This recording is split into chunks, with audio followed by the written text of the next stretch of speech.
സ്വർണം മാത്രമല്ല, ഇനി വെള്ളിയും പണയം വെക്കാം. പുതിയ അനുമതിയുമായി റിസർവ് ബാങ്ക്. സംസ്ഥാനത്ത് ഏപ്രിൽ 1 മുതൽ സഹകരണ ബാങ്കുകളിൽ വെള്ളിയാഭരണങ്ങളും നാണയങ്ങളും പണയം വെക്കാം. റിസർവ് ബാങ്കിന്റെ അനുമതി ലഭിച്ചതോടെയാണ് ഈ തീരുമാനം. വാണിജ്യ ബാങ്കുകളിലും മറ്റു ധനകാര്യ സ്ഥാപനങ്ങളിലും ഇതിന് നിർദ്ദേശമുണ്ടെങ്കിലും തീരുമാനമായിട്ടില്ല. ബാങ്കുകളിൽ സ്വർണം മാത്രം പണയം വെക്കാനായിരുന്നു ഇതുവരെ അനുമതി. സ്വകാര്യ പലിശക്കാരുടെ ചൂഷണം അവസാനിപ്പിക്കാനാണ് പണയ വ്യവസ്ഥകൾ റിസർവ് ബാങ്ക് പരിഷ്കരിച്ചത്. വെള്ളി ഉരുപ്പടികളുടെ പരിശുദ്ധി അനുസരിച്ച് മൂല്യത്തിന്റെ 85% വരെ വായ്പയെടുക്കാം.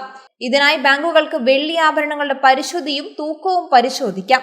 വെള്ളിയുടെ മൂല്യനിർണ്ണയത്തിനും മാനദണ്ഡങ്ങൾ നിശ്ചയിച്ചിട്ടുണ്ട്.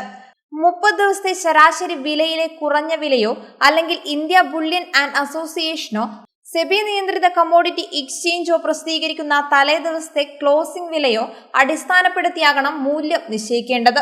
വെള്ളി ഏപ്രിൽ 1 മുതൽ ഉൽപ്പന്നമായി കേരള ബാങ്കും പുറത്തിറക്കി. ഇതിന്റെ ഡിമാൻഡ് എത്രത്തോളം ഉണ്ടെന്ന് സംശയമുണ്ട്. കേരളത്തിൽ വെള്ളി ആഭരണങ്ങൾ വാങ്ങി സൂക്ഷിക്കുന്നവരുടെ എണ്ണം വളരെ കുറവാണ്.